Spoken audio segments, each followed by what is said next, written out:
السلام عليكم ورحمة الله وبركاته.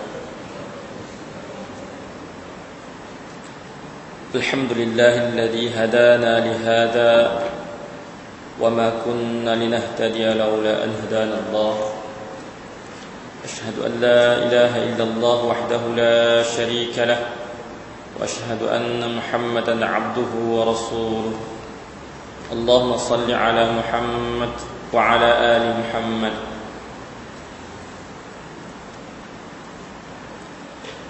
قال الله تعالى في القرآن الكريم: أعوذ بالله من الشيطان الرجيم. يا أيها الذين آمنوا اتقوا الله حق تقاته ولا تموتن إلا وأنتم مسلمون. وقال صلى الله عليه وسلم: اتق الله حيثما كنت واتبع السيئة الحسنة تمحها وخالق الناس بخلق حسن. قال رب اشرح لي صدري ويسر لي أمري واحلل عقدة من لساني يفقه قولي ولا حول ولا قوة إلا بالله العلي العظيم.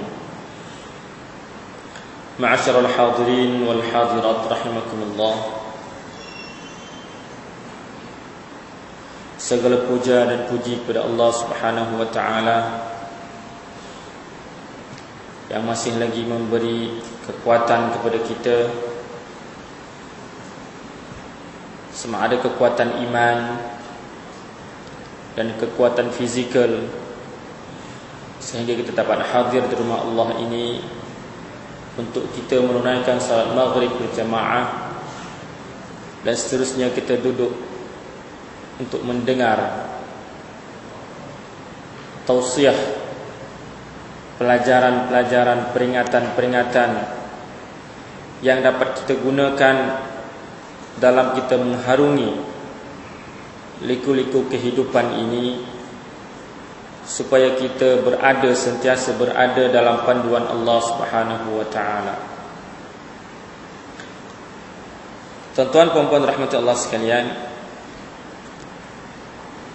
Allah Subhanahu wa taala juga masih lagi memberi sesuatu yang paling besar dalam diri kita, yaitu kasih sayang. Yaitu nikmat yang paling besar kepada manusia adalah nikmat kasih sayang. Terpulang kepada kita untuk mentakrifkan kasih sayang itu bagaimana. Kalau remaja, mereka mentakrifkan kasih sayang dengan takrifan mereka, perasaan cinta sesama jenis, tanpa ada batasan syarak. Bagi orang dewasa, mentakrifkan kasih sayang menurut keadaan masing-masing. Sama ada kita setuju ataupun tidak, kasih sayang itu satu nikmat yang Allah Subhanahu wa taala berikan kepada kita untuk kita gunakan ia. Kasih sayang itu kemaslahatan kita dan kemaslahatan umat. Perlu juga kita ketahui bahawa kasih sayang itu mesti dan wajib berlandaskan sesuai dengan ajaran Islam. Kalaulah kasih sayang yang kita ketahui sebagai nikmat yang paling besar kepada kita, kita gunakannya bukan berlandaskan Islam ataupun berlandaskan syarak, maka kasih sayang itu akan menjadi satu maksiat kepada kita, bukan sebagai nikmat. Dan ini yang berlaku kepada mungkin anak-anak kita, ataupun mungkin kepada cucu-cucu kita, ataupun mungkin kepada jiran-jiran kita, yang mana dasar kepada kasih sayang itu telah disalahertikan, menyebabkan dia berlaku kemaksiatan atas nikmat yang Allah Subhanahu wa taala berikan kepada kita. Seawal sekolah rendah lagi, budak-budak telah tahu kasih sayang itu, yang mana mereka takrifkan sebagai cinta. Mereka takrifkan sebagai cinta. Kalau dulu mungkin sekolah menengah baru budak-budak ada perasaan tersebut. Tetapi apabila teknologi makin berkembang, dunia tanpa sempadan, budak-budak darjah 3, darjah 4 telah ada kasih sayang ini, dan dia tidak menurut apa yang diluluskan oleh syarak. Seperti saya sebut tadi, bahawa kasih sayang ini satu anugerah nikmat daripada Allah Subhanahu wa taala, mesti kita gunakan dia menurut landasan Islam yang sebenar. Kita tidak boleh buang, tidak boleh cantas kasih sayang itu, kerana dia satu nikmat, tetapi kena letakkan atas dasar Islam. Sebab tu kita kena bagi tahu anak-anak kita tentang apa itu kasih sayang, apa itu cinta. Cinta sesuatu yang Allah letakkan dalam hati kita sebagai satu nikmat, tetapi bagaimana kita nak gunakan? Perlu kita jelaskan kepada anak-anak dara kita, kepada pemuda-pemuda kita, sehingga mereka tidak salah takrif tentang kasih sayang tersebut, sehingga mereka tidak salah takrif kepada kasih sayang tersebut. Dan bagi kita orang dewasa, mungkin kita telah rasa kasih sayang itu sebagai nikmat bagi kita, sehingga kita hidup dengan isteri kita mungkin sampai saat ini berkat nikmat tersebut. Bagaimana kalau orang telah Allah cabut kasih sayang dengan isteri, dengan anak-anak, dengan jiran? Tidak ada sesuatu yang paling indah dalam dunia ini tanpa kasih sayang. Sesuatu yang indah, kasih sayang, apabila Allah Subhanahu wa taala telah cabut dalam diri kita, maka akan terjadi malapetaka dalam diri kita. Kalau antara suami isteri, akan terjadi perceraian. Kalau dengan anak-anak, anak tak mengaku ayah, ayah tak mengaku anak. Sebab kasih sayang telah dicabut, nikmat yang paling besar telah dicabut oleh Allah Subhanahu wa taala. Insya-Allah pada malam ini kita bukan nak cerita kasih sayang, itu sebagai intro kepada kita untuk mengetahui nikmat yang Allah Subhanahu wa taala berikan kepada kita yang paling besar sekali. Pembahasan kitab fiqh sunnah kita menyambung pada muka surat 169.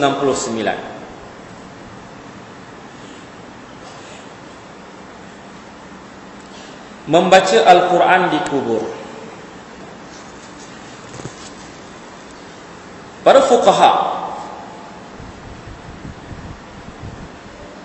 bertikai faham, tidak selari pendapat mereka tentang hukum bagaimana membaca Al-Quran di kubur. Imam Syafi'i mengatakan bahawa Imam Syafi'i dan Muhammad bin Hasan menganggapnya tidak mengapa, dia sunat membaca Al-Quran untuk si mayat. Pendapat Syafi'iyah bahkan mengatakan membaca Al-Quran di mana-mana sahaja untuk keluarga si mati, terutama adik-beradik, adalah akan diterima di mana-mana sahaja. Tetapi membaca lebih dekat itu lebih tepat untuk diterima. Tidak salah, di mana-mana sahaja kita baca tidak salah. Dan lebih elok kalau kita baca dia lagi dekat daripada mayat tersebut, sebab lebih terfokus kepada dia. Imam Syafi'i dan Muhammad bin Hasan menganggapnya sunat, dengan maksud agar mayat mendapat berkah dari lingkungan suasananya. Suasana daripada pembacaan Al-Quran itu adalah suasana baik, dan daripada suasana baik itu dia akan mendapat berkahnya. Tetapi kita perlu ketahui perbezaan antara membaca Al-Quran kepada si mayat di kubur dengan mengupah orang-orang lain membaca Al-Quran di kubur. Beza. Membaca Al-Quran di kubur ini di umum, ditujukan kepada keluarga. Berbeza dengan mengupah orang-orang lain sehingga mungkin seminggu, ataupun mengikut kemampuan orang, mungkin sampai sebulan orang membaca Al-Quran di kubur bergili-gili, tidak putus, sehingga kita takuti dan terjadi dia menjadi satu peluang bisnes kepada orang-orang tertentu, golongan-golongan tertentu, untuk mereka mengaut keuntungan-keuntungan daripada pembacaan Al-Quran di kubur. Ini jadi masalah lain.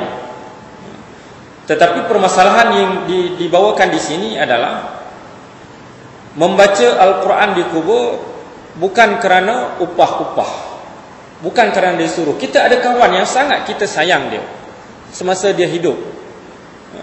Kita nak membaca sesuatu kepada dia, nak memberikan sesuatu kepada dia. Apa yang kita nak beri? Kita baca Al-Quran kepada dia adalah baik.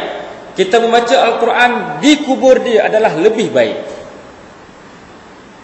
Tetapi kalau ada orang yang menyuruh ataupun ada yang mengupah, maka dia sesuatu yang lain yang kita rasa tidak sepatutnya dilakukan. Pendapat ini juga disetujui oleh Qadhi Iyad dan Qarafi daripada golongan Maliki. Imam Maliki juga menyetujui pendapat ini. Tetapi Imam Ahmad berpendapat tak ada salahnya, mana boleh juga. Kalau di atas mengatakan sunat, lebih baik dekat dibaca daripada dibaca jauh. Tetapi Imam Malik dan Abu Hanifah menganggap hal itu makruh.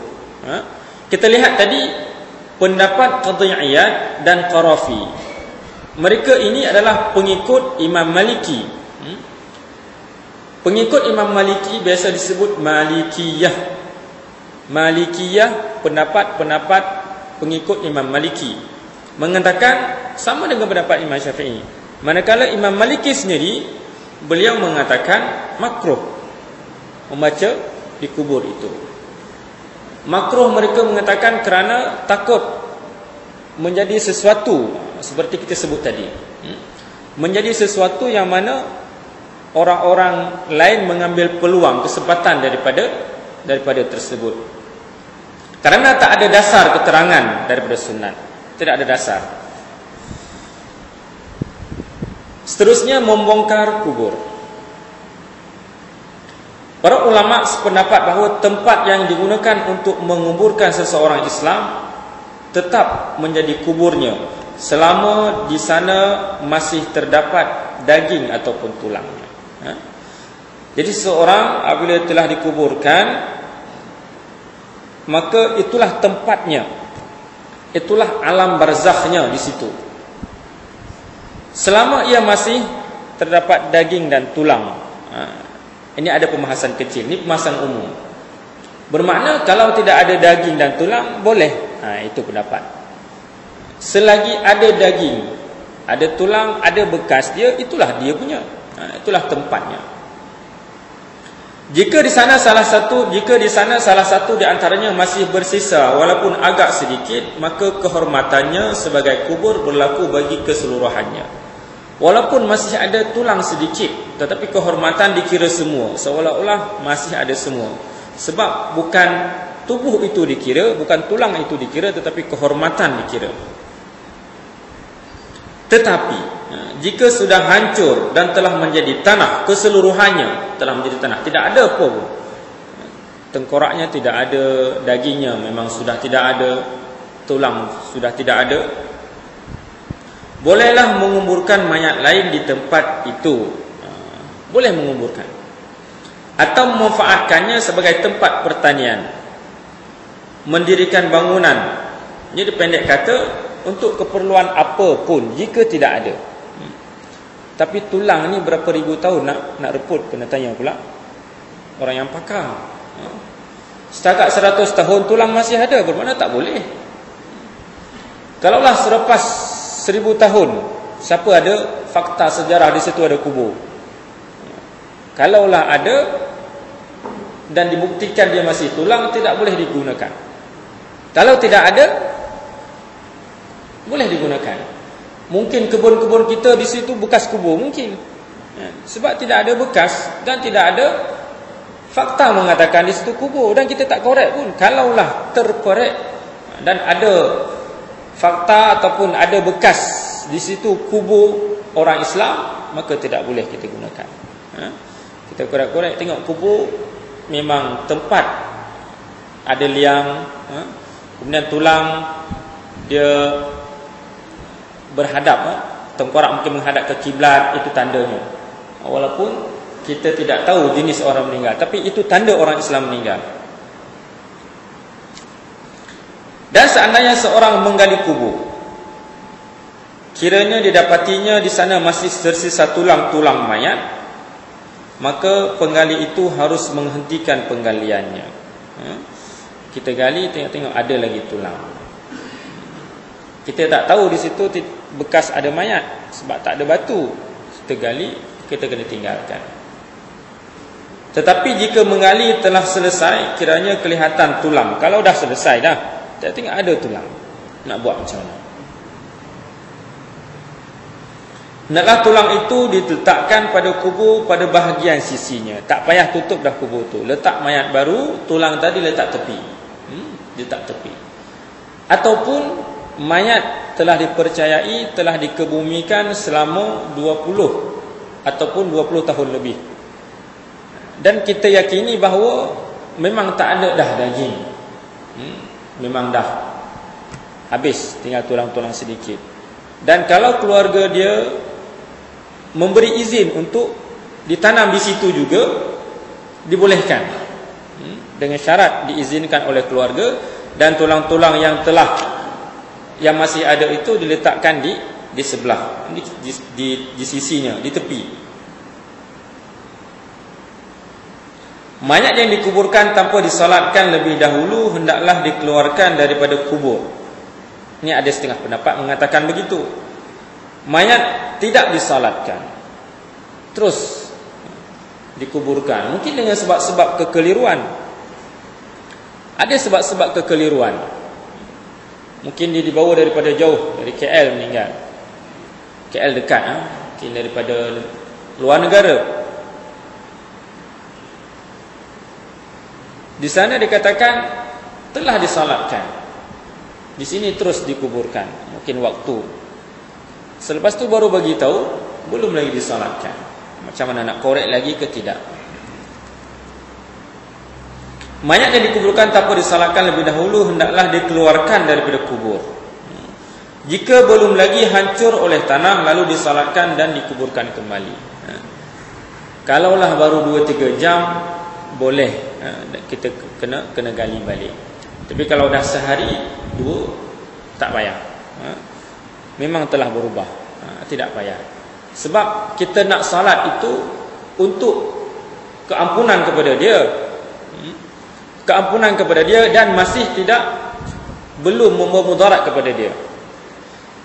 Kalau telah sehari 2, kita nak keampunan kepada dia, tetapi akan memudaratkan kehormatan dia. Mungkin kita ambil dia telah agak besar dan sebagainya. Jadi kehormatan dia dan kehormatan keluarga dia, maka tidak perlu. Kalau belum hancur lagi, maka dia diangkat balik, disolatkan dan diletak kembali. Bila telah dimakan tanah, maka menurut golongan Hanafi, golongan Syafi'i, dan menurut suatu berita juga pendapat Ahmad, terlarang membongkar kubur dan mengeluarkan mayat. Hanya ia disolatkan sementara berada dalam kubur itu sahaja. tak payah keluarkan, hanya salatkan di atas kubur itu sahaja. Sebagaimana yang dibuat oleh Rasulullah mensalatkan jenazah syuhada ini di atas kubur, di atas salat, tak payah nak bongkar dah. Jadi imam yang bertiga yang kita sebut tadi di atas ini, Imam Hanafi, Imam Syafi'i dan Imam Ahmad ini, mereka ni membolehkan membongkar kubur kembali jika untuk sesuatu maksud yang dapat dibenarkan. Sesuatu maksud yang dapat dibenarkan ini luas. Apa sahaja yang dibenarkan? Mungkin ada sesuatu yang tinggal. Mungkin penggali kubur ada tertinggal cangkul. Nak korek balik ke tidak? Kena minta izin dengan ahli keluarga. Tak payahlah, saya belilah 10 balik cangkul. Tak payahlah tu. Tertinggal cangkul daripada emas, koreklah. Tak apa. Cangkul daripada emas tak apa. Tertinggal ni batu cincin yang harganya mungkin 20M, mungkinlah, ataupun lebih, tak apa. Sebab itu lebih penting lagi. Itu lebih penting lagi.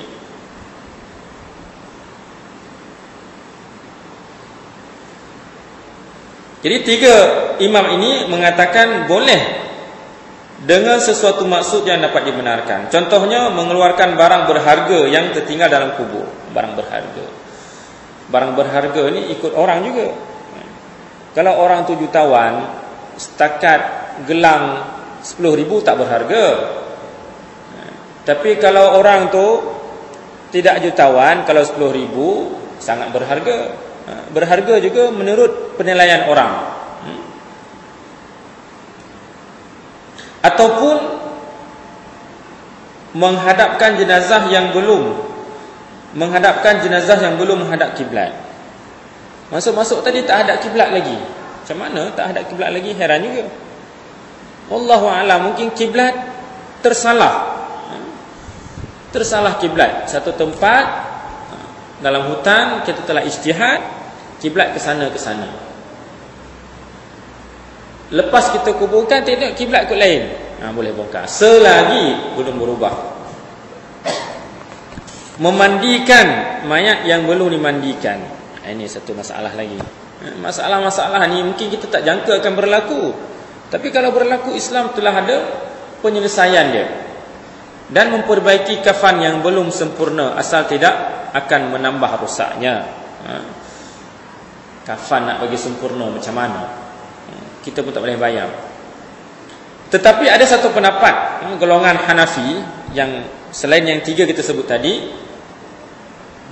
Pendapat beliau menentang pembongkaran kubur disebabkan soal-soal ini. Mereka tak bagi, walau apa sahaja mereka tak bagi. Sebab kehormatan kepada seseorang itu lebih besar daripada apa yang kita rasa bernilai.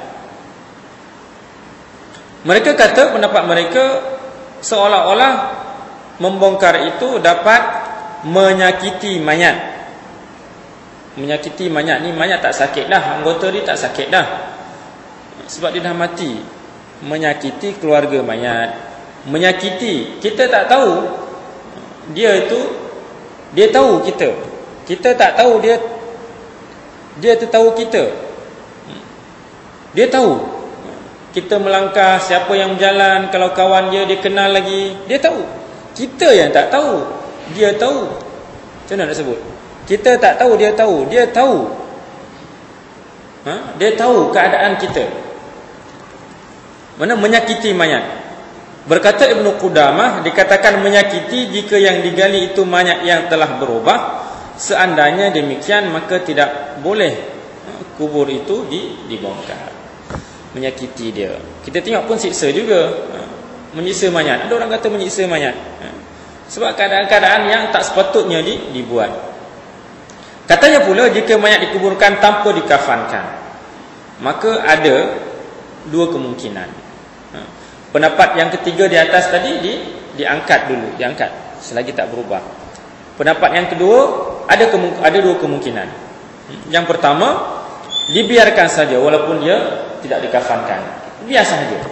Sebab maksud kafan itu menutup mayat. Maksud kafan menutup mayat. Apabila telah masuk ke kubur, selesailah menutupnya. Kita dah tutup dengan tanah dah.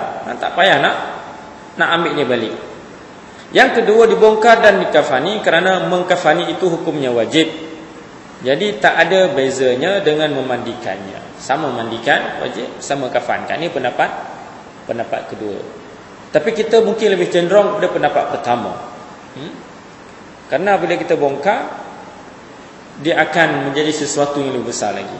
Sebab tujuan mengkafankan adalah menutup mayat. Bila telah masuk, dah tutup dah. Dah tutup mayat tu. Berkata Imam Ahmad, jika penggali kubur ketinggalan meteran dalam sini, meterannya, tinggal meter, ukur sana ukur sini, tengok terjatuh, ataupun masuk ke belakang tengok terjatuh meter, ia boleh menggali kubur itu kembali. Boleh menggali kubur, janji meter itu lebih mahal. Mahal, kalau meter RM5, tak ada pasal nak gali kan. Gali, tutup balik. Mungkin meter orang dulu ni mahal.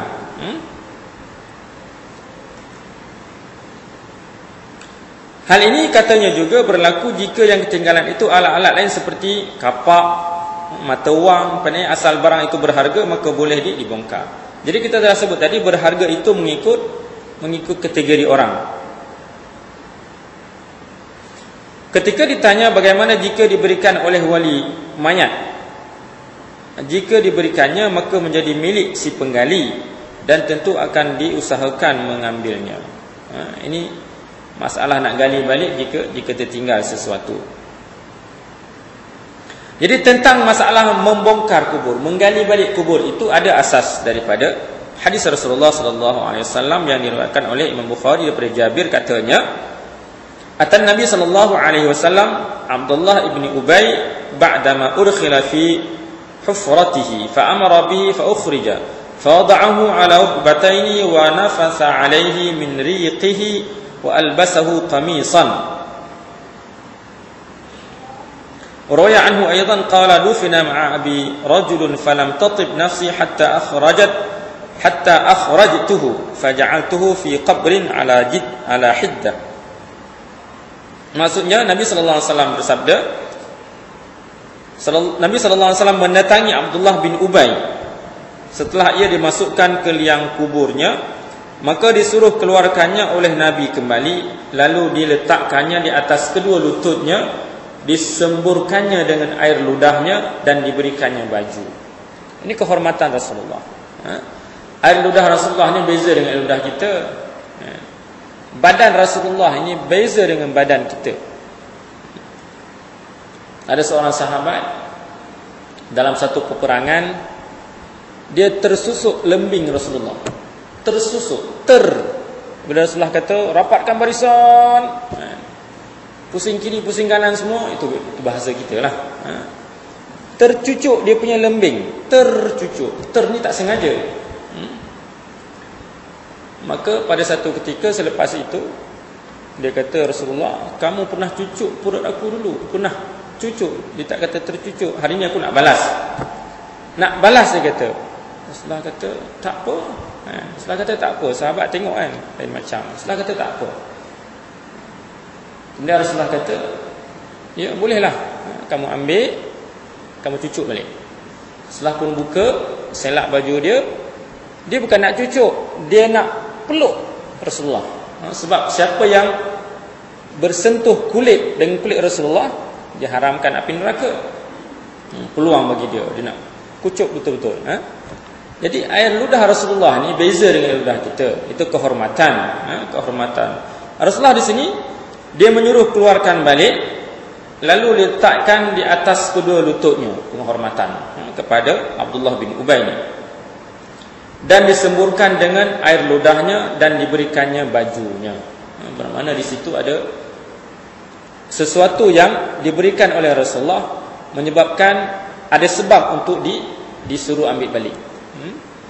Kalau tak ada sebab, dia tak suruh. Rasulullah tak suruh. Sebab Rasulullah nak letakkan di lututnya untuk disemburkan dan diberikan baju, penghormatan daripada Rasulullah. Dan diriwayatkan pula daripadanya, katanya seorang lelaki dikuburkan bersama bapaku. Hatiku merasa tidak puas hingga jenazah bapakku dikeluarkan lalu dimakamkan pada kubur yang terpisah. Dalam kisah ini, selepas dikuburkan, jadi ahli keluarga tu dia tak puas hati sebab diletakkan dalam satu kuburan, sehingga diambil balik, letak tempat yang berasingan. Jadi Imam Bukhari menyediakan satu bab tentang apakah mayat boleh dikeluarkan dari kubur dan liang lahat kerana sesuatu sebab. Ini bab dia letakkan. Dan diriwayatkan oleh Abdullah bin Ahmad oleh Abu Daud, katanya ketika kami pergi ke Taif dan lewat di sebuah kuburan, saya dengar Rasulullah SAW bersabda,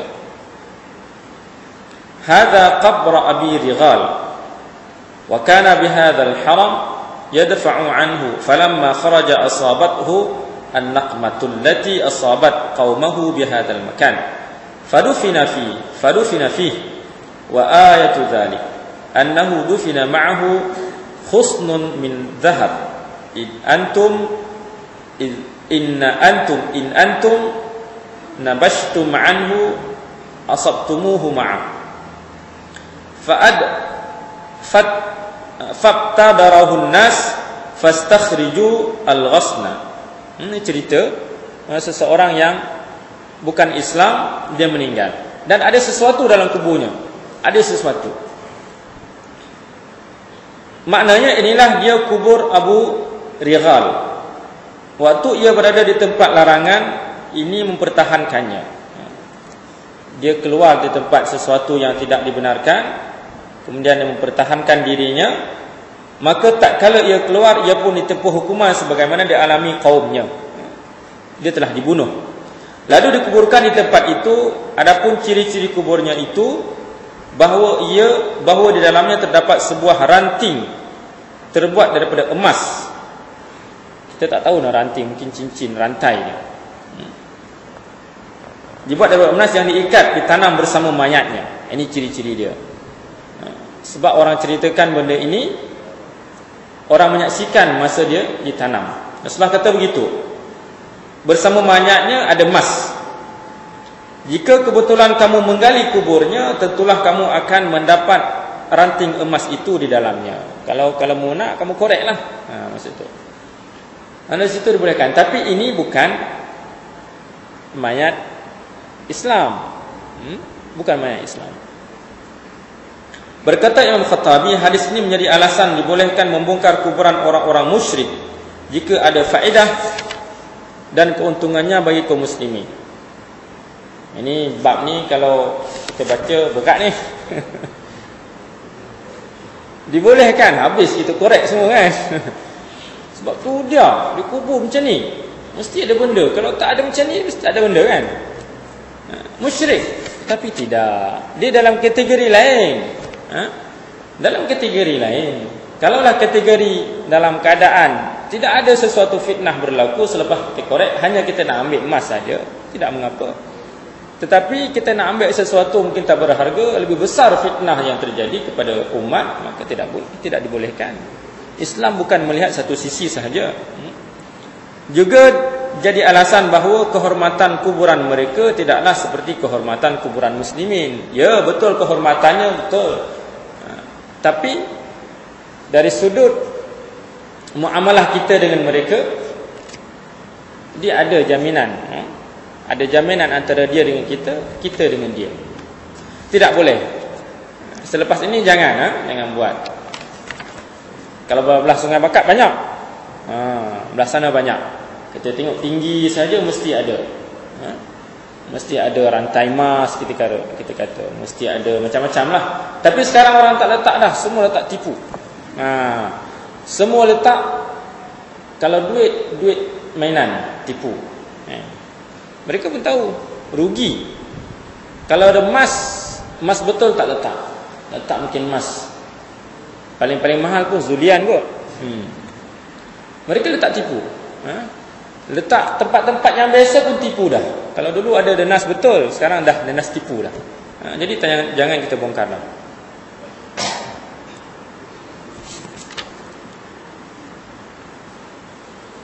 Walaupun tidak sama kehormatan orang Islam dengan bukan Islam, dari sudut kehormatan iya, tetapi dari sudut pergaulan mereka dengan kita ini juga tidak dibolehkan kerana ada sesuatu yang lain akan terjadi. Okey, bab yang berkaitan juga memindahkan mayat. Membongkar tadi, ini memindahkan mayat. Bagi golongan Imam Syafi'i, menurut golongan Syafi'i, haram memindahkan mayat dari suatu negeri ke negeri lain. Tidak dibolehkan sama sekali pada dasarnya. Ini pada dasarnya. Kecuali ke daerah Mekah, Madinah ataupun Baitul Maqdis. Maksudnya macam mana? Memindahkan mayat dari satu tempat ke tempat yang lain sebelum dikuburkan. Sebelum dikuburkan. Jika ke salah satu daerah yang tiga ini, maka diperbolehkan.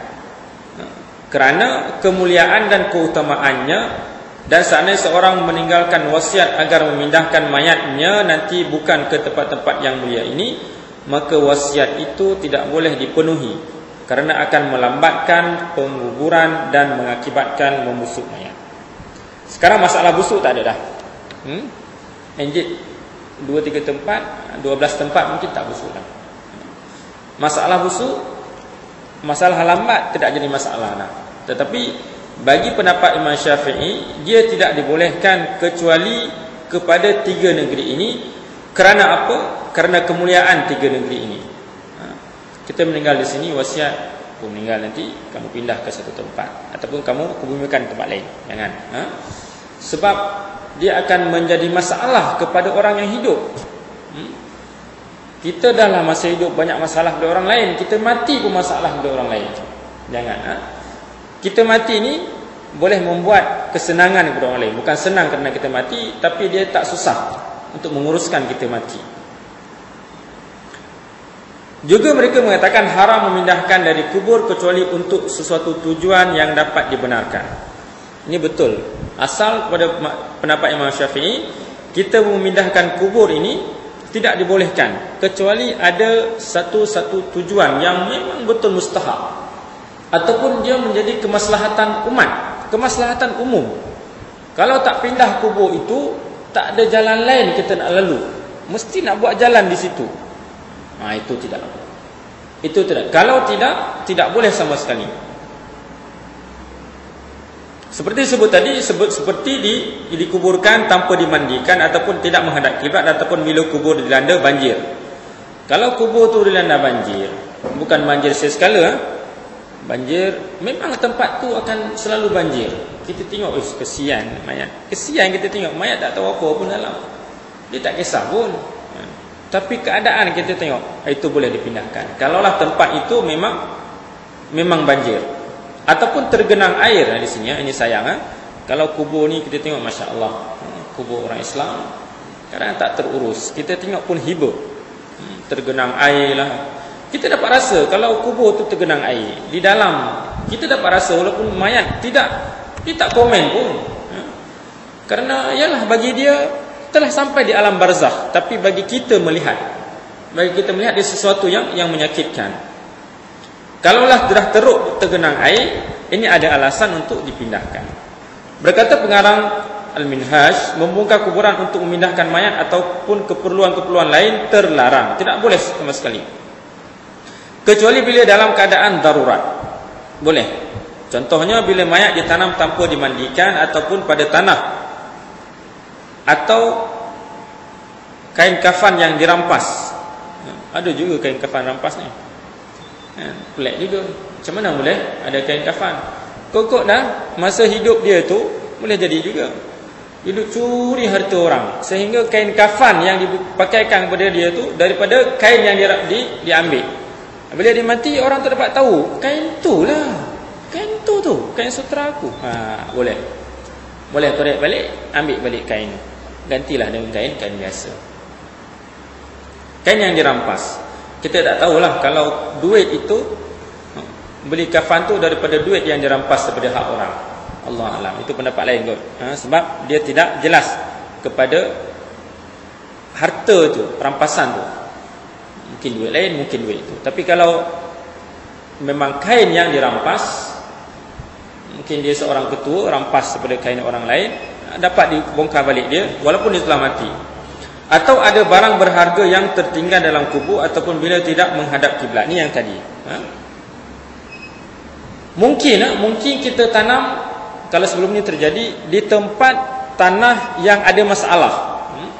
Kalau sekarang masalah tu dah selesai, sebab tanah perkuburan biasa tanah yang telah diwakafkan khas untuk perkuburan. Tetapi kalau sebelum ini kita tanam kadang-kadang ikut dan kita je. Lepas-lepas tanam lah, tanah tu bukan tanah adik-beradik kita, tanah orang lain. Orang lain kata tak boleh tanam tempat sini, tak boleh. Tak boleh tanam mayat di sini. Apabila dia tak bagi, maka penyelesaian dia korek lah. Penyelesaian dia korek. Sebab izin kepada tuan tanah itu menjadi sebab kepada bolehnya dikorek balik. Dia menurut golongan Maliki boleh memindahkan dari sesuatu ke lain tempat, baik sebelum ataupun sesudah ditanam. Boleh, tapi dengan syarat.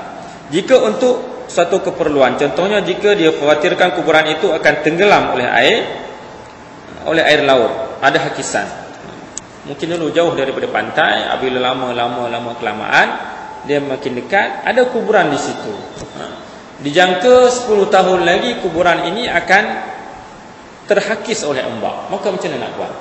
Ini boleh. Walaupun pendapat Syafi'i asalnya tidak membolehkan, haram, tetapi kerana sebab hakisan oleh air laut tenggelam, takut nanti kalau tak pindah hakisan maka akan ternampak tulang belulang, maka dia lebih mengaibkan, korek, ambil tulang tersebut pindah ke satu tempat yang selamat. Atau dibongkar oleh binatang buas,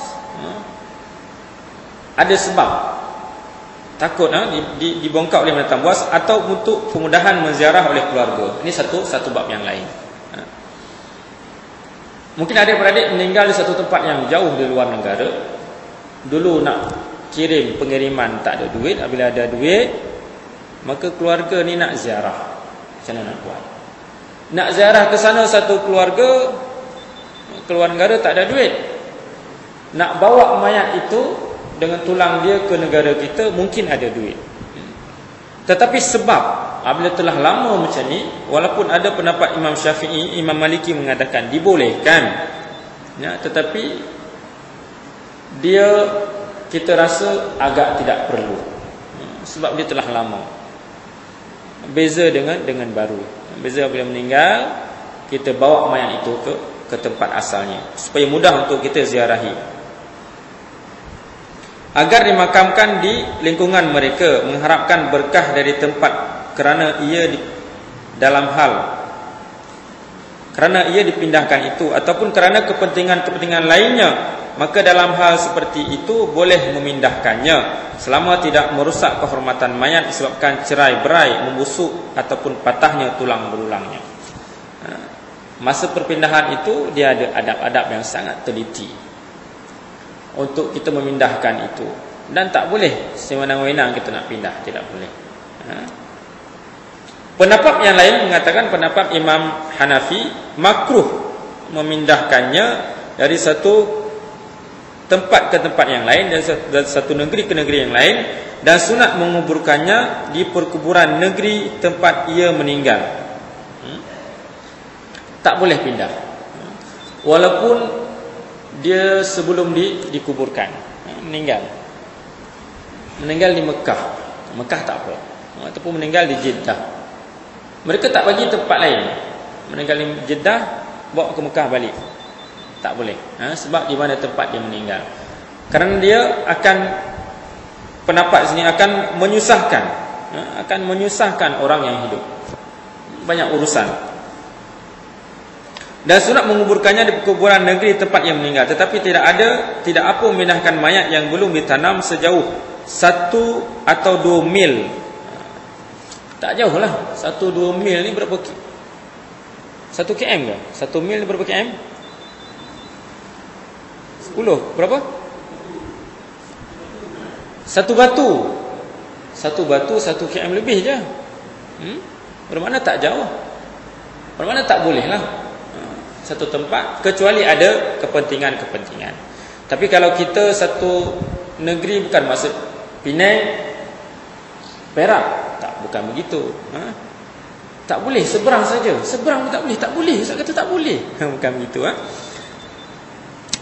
Tidak boleh memindahkan jika tidak ada keperluan-keperluan. Dia duduk sini, keluarga duduk belah sana, nak tanam ke sana, tidak mengapa.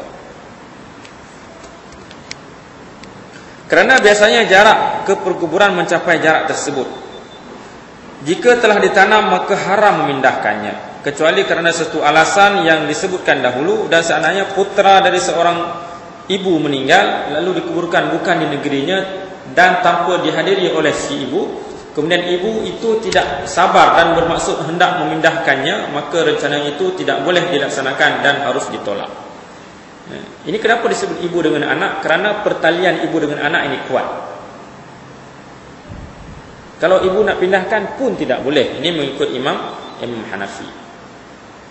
Berkata golongan Imam Hambali, disunatkan menguburkan orang yang mati syahid di tempat guburnya. Dan kata Ahmad mengenai orang-orang yang gugur dalam peperangan, maka menurut hadis, idfanu al-qatla fi masari'ihim, kuburkanlah orang-orang yang tewas dalam peperangan itu di tempat mereka gugur. Sebab tu kalau kita tengok syuhada Uhud berada di Uhud, dia tak bawa ke Baqi', walaupun taklah berapa jauh, tetap di Uhud, sebab di situ mereka meninggal. Bahawa Rasulullah SAW menitahkan agar korban-korban perang Uhud dikembalikan di tempat mereka gugur. Dikembalikan, maksudnya mungkin mereka telah dibawa ke tempat lain, tapi Rasulullah menyuruh mereka itu dikembalikan, supaya menjadi saksi kepada kesyahidan mereka di situ. Itu kepada keluarga, berhak memindahkan kepada keluarga, sebabkan ada sesuatu alasan. Adapun orang-orang lain, maka tidak boleh memindahkan mayat mereka dari satu negeri ke negeri yang lain, kecuali untuk satu tujuan yang dapat dibenarkan menurut mazhab Auza'i dan Munzir. Jadi orang lain ini tak boleh, walaupun orang yang berkuasa tidak boleh memindahkan, kecuali ada sebab. Memang betul-betul sebab yang konkret baru boleh dipindahkan.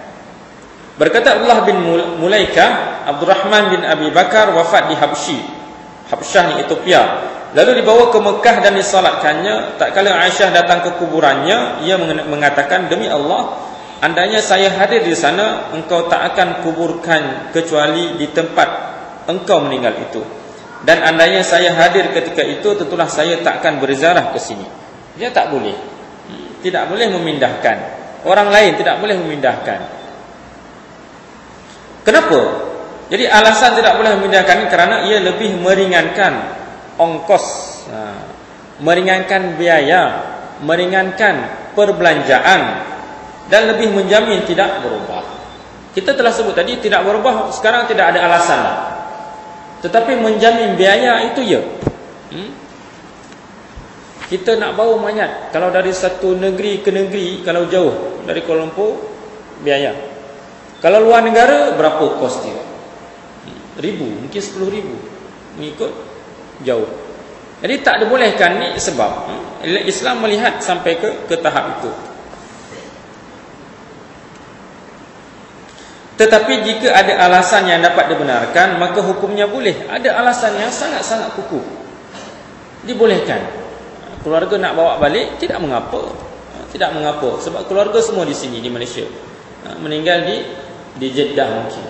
Kalau di Mekah, kalau meninggal di Jeddah, kerajaan Arab Saudi tak bagi balik dah. Kita nak tanam di Mekah ataupun di Madinah, mereka tak bagi. Bapak saudara saya meninggal, dia buat umrah, dah seronok, alhamdulillah, boleh kerjakan umrah, nak balik dah. Duk sedang tunggu flight, meninggal, flight delay, meninggal di situ. Buat urusan jumpa orang atasan, nak bawa balik tanam di Mekah, tak boleh. Sebab pendapat mereka menekan tak boleh. Tanam di Jeddah juga. Tak bawa balik ke sini, syarat semua tanam di Jeddah. Dengan alasan anak-anak semua nak tengok ayah, kena pergi umrah. Itu alasannya lah. Terpulang kepada keluarga. Jadi insya-Allah pembahasan tentang menggali kubur ini mungkin kita rasa pembahasan yang biasa. Tetapi disebabkan kalau sekarang ni kita telah nampak hukum Islam tu telah nampak real kepada keadaan. Kalau dulu mungkin 50 tahun dulu, apa pembahasan Islam ni, kubur ni tak boleh ini, tak boleh ini, tak boleh bina, tak boleh letak sesuatu. Kita tak nampak Islam tu sebagai sesuatu hukum yang memang sangat-sangat tepat sekali. Bahkan dengan teknologi, bahkan dengan kemajuan. Apabila kita maju dan maju, tanah ni makin mahal, makin sempit, baru kita rasa, oh betul juga. Sebab itulah Islam kata jangan buat bangunan, sebab itulah Islam kena buat macam ni kubur, kena macam ni dan sebagainya. Jadi apabila kita belajar tentang hukum Islam ni, kita jangan letakkan sesuatu hukum itu dengan keadaan. Dengan keadaan macam mana? Kalau dululah keadaan dulu, tanah sangat luas, kubur sana satu, kita buat pula bangunan, kita buat sesuatu, itu keadaan. Tapi apabila keadaan berbeza, baru kita rasa, iya betul juga ajaran Islam itu. Kadang-kadang ajaran Islam itu kita tidak boleh baca, kenapa begitu? Tetapi confirm mesti ada sesuatu yang Islam nak kepada kebaikan daripada apa yang disuruh. Kita jangan pertikaikan, kita nak ambil apa yang boleh daripada ajaran tersebut, dan kita nak meyakinkan diri kita bahawa di situ dalam syariat itu ada sesuatu yang kita tidak tahu tentang kebaikannya. Kalau dulu kalau kita beritahu tidak boleh bina sesuatu di kuburan, orang akan bantah. Kenapa tak boleh? Ini tanah saya. Ayah saya telah simpan 10 ekar. 10 ekar kita kata. Untuk nenek dia tanah banyak. 1 ekar tanam 1 mayat, 1 ekar tanam 1. Sampai ke cucu nak jual tak boleh. Nak jual tanah tak boleh kerana ada kubur. Sebab sekorek. Kita nampak kenapa Islam tak bagi tanam mayat ni terpisah-pisah. Di tanah yang digunakan untuk pertanian, di tanah yang digunakan untuk perumahan, di tanah digunakan untuk benda-benda lain. Kenapa tidak dibolehkan? Kerana itulah. Kita tak nampak, kita nampak sesuatu kita rasa boleh kerana tanah kita banyak. Padahal Islam mengatakan tidak boleh kerana yang lain. InsyaAllah pada pertemuan yang akan datang kita akan bahas takziah. Takziah ini ada sangkut paut dengan pembahasan sebelum ini, pembahasan tentang menyediakan makanan. Menyediakan makanan tentang mayat. Dan pembahasan takziah ini perlu kita ambil berat juga, kerana ada sesuatu yang kita rasa kita biasa lakukan, padahal Islam kata tak payah lakukan. Kerana takziah ini sesuatu yang sangat mulia, yang perlu kita lakukan untuk menyenangkan keluarga yang meninggal. InsyaAllah kita akan bahas pada pertemuan yang akan datang. Apa yang baik kepada Allah Subhanahu Wa Taala, salah dan silap daripada kelemahan saya sendiri, mohon ampun kepada Allah Subhanahu Wa Taala, mohon maaf kepada tuan-tuan dan puan sekalian. أقول قولي هذا أستغفر الله العظيم لي ولكم ولسائر المسلمين والمسلمات والمؤمنين والمؤمنات فاستغفروه إنه هو الغفور الرحيم.